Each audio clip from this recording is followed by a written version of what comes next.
Polisi imbau warga waspadai pencurian modus terbaru di Kota Ambon. Belakangan modus pencurian semakin beragam di Kota Ambon. Versi terbaru yang ditemukan polisi di Terminal Mardika adalah pelaku berpura-pura terkena serempet kendaraan milik korban. Setelah itu pelaku langsung berbincang mengajak korban untuk ganti rugi. Demikian disampaikan Kasih Humas Polresta Ambon, Ibda Moyo Utomo, Senin 21 Maret 2022. Untuk itu dia mengimbau kepada masyarakat yang melintasi Pasar Mardika saat siang maupun malam harus selalu waspada. Untuk diketahui, Polresta Ambon berhasil menangkap satu pelaku SL atas pencurian dengan pemberatan atau curat yang terjadi di kawasan Pasar Mardika, Kota Ambon beberapa waktu lalu.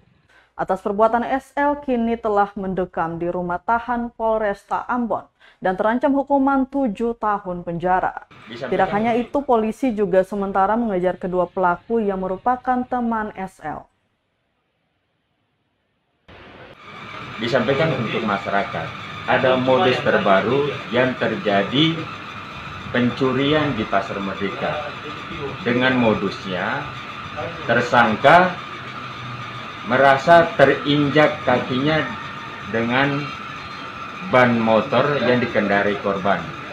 Dengan adanya terinjak kakinya, tersangka menyampaikan ke korban bahwa Cacai, saya punya kaki terinjak, sakit.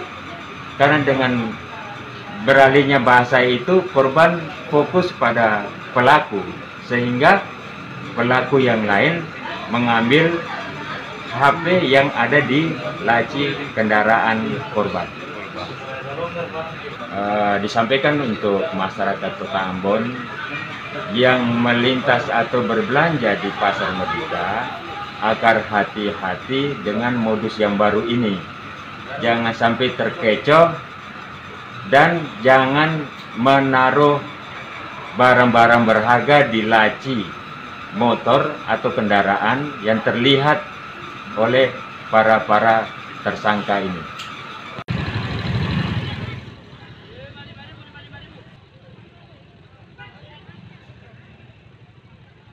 Terima kasih sudah nonton.